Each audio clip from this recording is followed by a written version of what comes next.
পকুর আজকের মেনু ভাত আর মাছ করে দিয়েছি, মাছ সিদ্ধ করে দিয়েছি। এই যে আমার সোনা বসে আছে, আমি ভাতু মাখছি। আমার সোনা যে কি দিয়ে খাবে দেখো, মাছের গন্ধে আগে থেকে এসে চুপটি করে বসে আছে।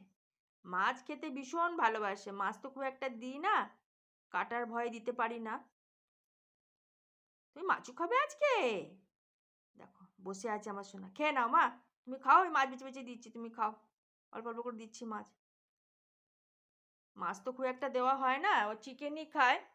তো ওই সপ্তাহে হয়তো একদিন কি 15 দিনে একবার মাছটা দিই। খেয়ে নাও খেয়ে নাও, তাতে করে খাও, আমি কাটা বেছে দিয়েছি, কাটা নেই, তুমি খাও।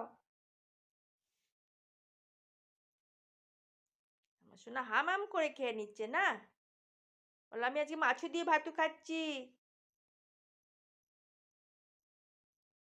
কি দিয়ে খাচ্ছ সোনা? মাছু দিয়ে?